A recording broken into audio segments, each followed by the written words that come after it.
Hey, I wanted today to talk about bond polarity and molecule polarity.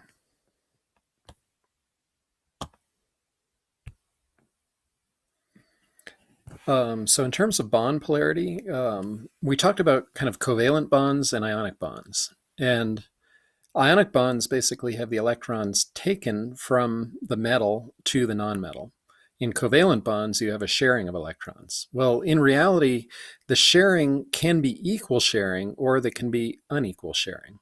And if it's equal sharing, where each atom within the bond has equal kind of ownership of the electrons, it's known as a true covalent bond. But frequently, you get a case where one atom, say the oxygen, has a bigger hold on the electrons than the other atoms, say carbon. And that's kind of like maybe in a football game if there's a fumble and two people dive in and one person has almost all the football but the other person has their hand on part of the football, where it's an uneven sharing basically of the football in that case, or in this case the electrons. So again, in terms of polarity, true covalent bonds share their electrons equally. In most cases, though, you'll actually get a situation where the bonds are made of electrons that aren't evenly shared between the two atoms, and those are known as polar covalent bonds. Now, in terms of looking at this, you can kind of look at the electronegativity values. And this is a scale of electronegativity showing, the electronegativity of most of the elements. Notice we don't really look at electronegativities of the noble gases, and the highest electronegativity is in the upper right part of the periodic table, not including the noble gases, at fluorine, and the lowest is actually in the lower left at it's actually francium, but this only shows the cesium at zero point 0.7. And I think this is from Europe, so it actually has a comma instead of a decimal, but assume the commas are decimals there. Now, as I said, we had ionic bonds and covalent bonds, and then the covalent bonds further split into true covalent with equal sharing and polar covalent, where the electrons are not evenly shared. Now, when looking at the electronegativity value, if there's no difference between the electronegativity value of the two atoms in the bond, then it's a true covalent bond. If the difference in electronegativity is greater than 0 but less than 1.67, that should be a less than, I don't know what happened there, the bond is polar covalent. If the difference in electronegativity is greater than 1.67, it's known as ionic bond. And there you assume that essentially the electron has been taken by the nonmetal entirely. It is important to note, though, that here we have a different situation than talking about ionic compounds. In an ionic compound is a metal bonding to a nonmetal.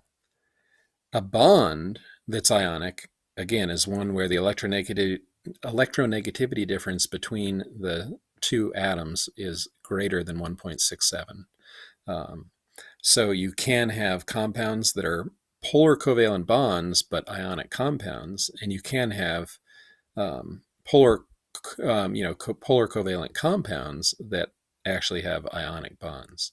So in terms of talking about the molecules, ionic is metal, nonmetal. In terms of talking about the bond, if it's greater than 1.67 difference in electronegativity, it's ionic. If it's less, then it's polar covalent.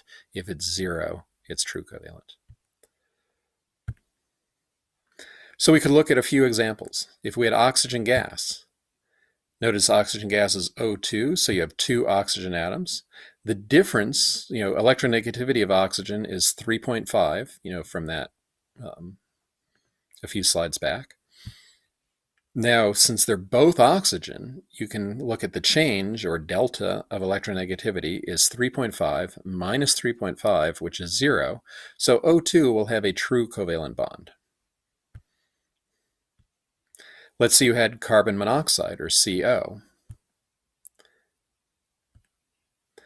Here, the electronegativity of carbon is 2.5. Oxygen is 3.5.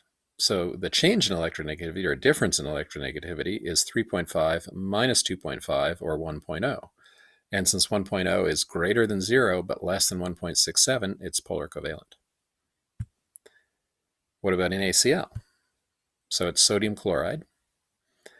Sodium is 0.9 electronegativity. Chlorine is 3.0. So the difference in electronegativity is 3.0 minus 0.9 is 2.1. That's greater than the 1.67, so NaCl has an ionic bond. Now here there is a video, you can play it yourself at a later point, but it's just to kind of show something with polarity there. Now, if we were to draw a Lewis dot for HCl, hydrogen, it has its element 1, it has a single s electron. Chlorine is a halogen, so it has 7 valence electrons. So we can basically take the hydrogen with 1 valence electron and the chlorine with 7. The 2 electrons that are not a full orbital will combine to make a bond, and so you'll get HCl.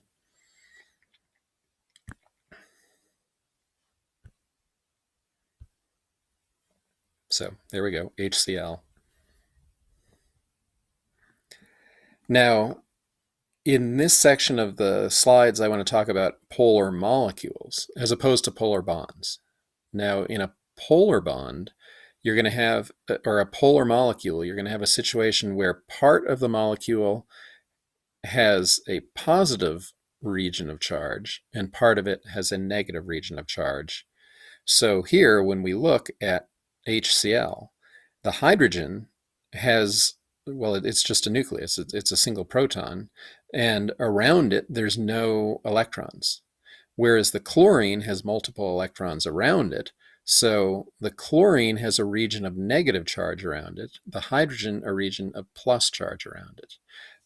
As a result, that's known as a polar molecule, because we have a molecule, or a compound actually in this case, where you have a different, you have uneven distribution of charge within the molecule.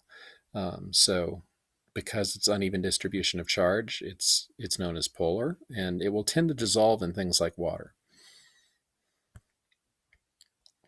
And speaking about water, here is water. And you'll see H2O. And again, you'll see around the H's, there's no little dots, there's no electrons, so it's a region that has a more positive nature to it. The oxygen has the free electrons, so it's negative around the oxygen. So again, there's a region of plus and a region of minus. So therefore, it's a polar molecule. In contrast to that, if we have carbon tetrahydride here, when you look at the Lewis dot, you're going to end up with a tetrahedral shape to it, but it's very even distribution of charge. There's no region of the molecule there where it's electrons and no region where it's not. It's just consistently the electrons are around the carbon, but the hydrogen all throughout. And imagine this is 3D structure. The hydrogen doesn't have those electrons around the outside, and it's all very even. So you have an even charge distribution here. As a result, this hydrogen tetrahydride, or carbon tetrahydride, is a non-polar molecule. So to kind of summarize, if the distribution of charge is symmetrical, then the molecule is nonpolar. If it's not symmetrical, then it's polar. And there is a range of polarity. For example, HCl will be quite polar because hydrogen is totally surrounded by the plus because there's only the proton there. Chlorine has the electrons all around it, so it's very negative, so it's extremely polar. Whereas something like sulfur dichloride, which is right under the picture there, sulfur dichloride, you'll see it's not quite even distribution of charge. There are electrons all around, but there's more around the chlorine than the sulfur. And as a result, you will get a slight discrepancy in the charge, and it will be slightly polar. And this ties in a lot to things like biology. where, if you have the plasma membrane around each cell, you'll see that the plasma membrane is made of basically this phospholipid bilayer. And the phospholipid has a polar head with a phosphate group, and you'll see there's a bunch of oxygens there. Oxygen have the free electrons, and that will allow electrons there. And then there's these two fatty acid chains in phospholipids that you'll see is all hydrogen. So there aren't the free electrons there. So that's nonpolar. So that fatty acid chain is nonpolar. The phosphate group is polar. So the head is polar. The um, the two fatty acid chains are nonpolar. As a result, you get an area in the center of the center of the plasma membrane that's nonpolar, and the heads are polar, which kind of makes sense because then the polar heads line up to the water on the inside and the outside of the cell, which is polar, whereas um, the phospholipid bilayer there, the what fatty acid chains are nonpolar, and they kind of attach, they kind of join in amongst themselves. And one thing that does is it keeps polar ions from going from one side of the phospholipid bilayer to the other. It kind of provides a barrier or a fence where they can't get across, and it can control then what goes in and out of the cell. As a result, then, since that blocks a lot of things from going through the cell, into the cell, you'll actually have channels that will allow things to go in and out. And even those channels will have basically they get stuck in place by having the region that's adjacent to the fatty acid chains will be nonpolar. The regions adjacent to the water will be polar, and because of that, those proteins tend to get stuck in place within the plasma membrane. In contrast, the peripheral proteins there will have, the part, again, in touch with the water will be polar. The part in touch with the fatty acid chain will be nonpolar, and it will, again, kind of be stuck in place. All right, so that's just a quick overview of polarity, both bond polarity and the polarity of the whole molecule.